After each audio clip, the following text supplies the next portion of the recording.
सबसे बड़ी खबर, तस्वीरें भी लगातार हम आपको दिखा रहे हैं दिल्ली से, जहां रोहिणी कोर्ट में गैंग वॉर फायरिंग में 30 से 40 राउंड फायरिंग की गई है। 40 राउंड फायरिंग की तस्वीरें आपके सामने।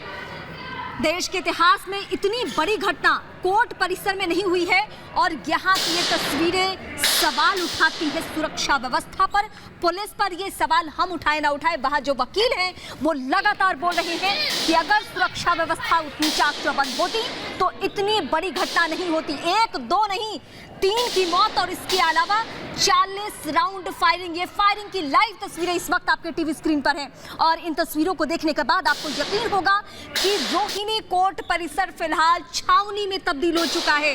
अभी के हालात ये है कि चारों तरफ पुलिस ही पुलिस है, लेकिन क्या सुरक्षा व्यवस्था में कहीं कोई चूक और जिसके वजह से इतनी बड़ी घटना, ये सवाल ये तस्वीरें देखने के साथ ही सबके जहन में। लेकिन फिलहाल ये तस्वीरें देखिए, फायरिंग के वक्त की पहली तस्वीर, जब वहां पे गैंग वॉर जैसा सिचुएशन, हालांकि दिल्ली पुलिस कमिश्नर की अगर माने तो उनके हिसाब से ये गैंग वॉर नहीं है, लेकिन जो चश्मदीद वहां पे रही हैं, जिनकी मौजूदगी जिन वकीलों की रही है, वो लगातार सवाल उठा रही हैं। उनका कहना है कि वकीलों की भेष में यहां पे पहुंचे हुए थे, लेकिन एक एक करके बयान सुनवाएंगे। बयान के बाद आपको यकीन होगा कि वहां पे क्या घटनाक्रम रहा।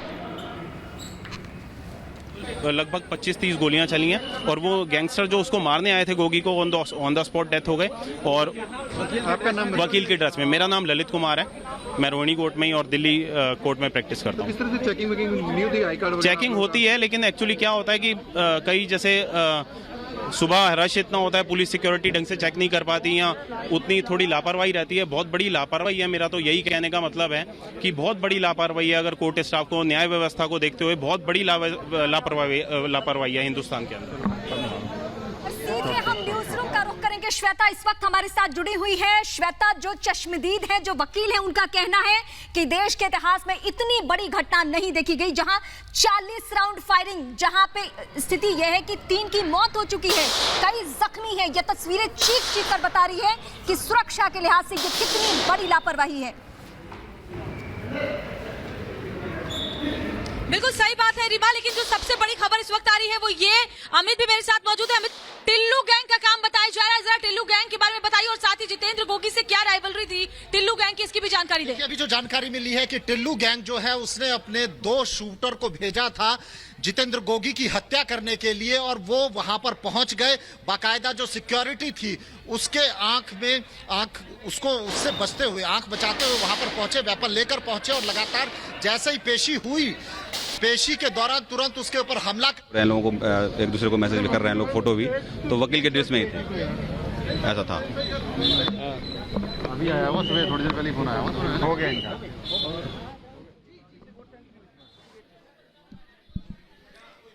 उस घटना पे मौजूद रहे हैं। वहां पर है, जो वकील वहां पर थे वो डरे सहमे हैं। तस्वीरें लगातार दिखा रहे हैं, लेकिन श्वेता, हम आपका एक बार फिर से रुख करेंगे क्योंकि अमित आपके साथ है और अमित के पास वो एक्सक्लूसिव जानकारी जो सबसे पहले रिपब्लिक भारत पर हम तस्वीरों के जरिए अपने दर्शकों को दिखा रहे हैं।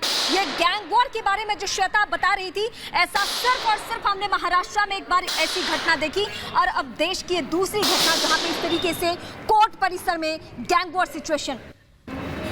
एसएन गुप्ता जो कि वकील हैं इस वक्त हमारे साथ जुड़े हैं। एसएन साहब, मैं आपसे ये समझना चाहूंगी, ये लगातार रिपब्लिक भारत पे एक्सक्लूसिव तस्वीरें हम चला रहे हैं।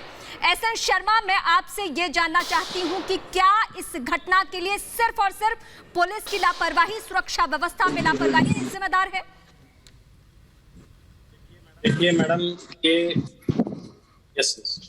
ये बहुत बड़ा सिक्योरिटी लैप्स है जी, और आज जो घटना हुई है रोहिणी कोर्ट में, कोर्ट नंबर 207 में, ये आज जो असाइलेंट हैं और जुडिशियल ऑफिसर, जो प्रिजाइडिंग ऑफिसर जहां पे बैठते हैं, तो जज साहब के और असाइलेंट के बीच में सिर्फ 1 मीटर की डिस्टेंस है।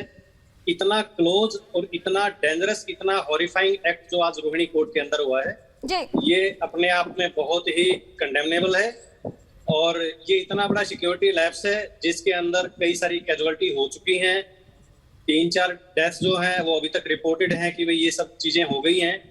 2 असाइलेंट को पुलिस ने एट द स्पॉट ढेर कर दिया था और गैंगस्टर जितेंद्र गोगी जो हैं उनको भी एक तरह से हॉस्पिटलाइज करवाया गया है।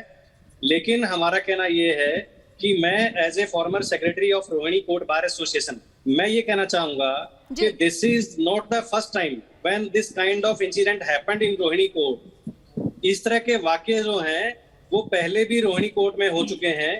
पहले भी 2 इस तरह के अटैक रोहिणी कोर्ट में हो चुके हैं गैंगस्टर्स के गैंगवार के बीच में।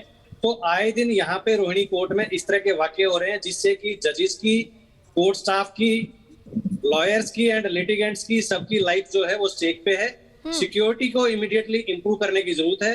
जहां तक सिक्योरिटी लैब्स की बात है, कोर्ट में स्कैनर लगे हुए हैं, फ्रिस्किंग चेकिंग है। इसके बावजूद भी अगर कोई कोर्ट में अगर वेपन लेके पहुंचा है तो ये अपने आप में एक बड़ा सिक्योरिटी लैब्स है। इस पे ध्यान देने की जरूरत है। Time to time bar association पहले भी इस तरह के जो सिक्योरिटी लैब्स हैं उनको रेज करती रही है। आज भी मैं पर्सनली मैं आपसे एक स्थिति समझना चाहती हूँ, मैं एक स्थिति समझूंगी, आपके पास एक सवाल के साथ लौटूंगी, लेकिन ये तस्वीरें एक बार फिर मैं अपने दर्शकों को दिखाऊं। रोहिणी कोर्ट परिसर की ये तस्वीरें, ये वो रोहिणी कोर्ट जहां पे वकील का कहना है कि इससे पहले भी 1-2 घटनाएं ऐसी हो चुकी है, लेकिन आज की जो स्थिति है वो सबसे बड़ी तस्वीर हम आपके सामने रख रहे हैं। न्यूज रूम का रुख करेंगे, लेकिन उससे पहले एक और बयान हम आपको सुनवाएंगे। एक बयान सुनिए आप, और वो बयान बताएगी वहां से। और फिर पुलिस ने शायद उन दोनों को एनकाउंटर में मार दिया है, ऐसी खबर मिली। वकील की ड्रेस में आए थे तो सुरक्षा पे सवाल उठते हैं, क्योंकि देखिए तो प्रशासन बताएगी आपको कि क्या हुआ है क्या नहीं हुआ है, लेकिन हाँ ऐसा बताया जा रहा है कि वकील की ड्रेस में ही थे दोनों हमलावर। किया कि वकील की ड्रेस। हाँ, पुलिस के कोई फोटो वगैरह भी लोगों के पास अब वायरल हो रहे हैं, लोगों को एक दूसरे को मैसेज भी कर रहे हैं लोग, फोटो भी, तो वकील के ड्रेस में ही थे, ऐसा था।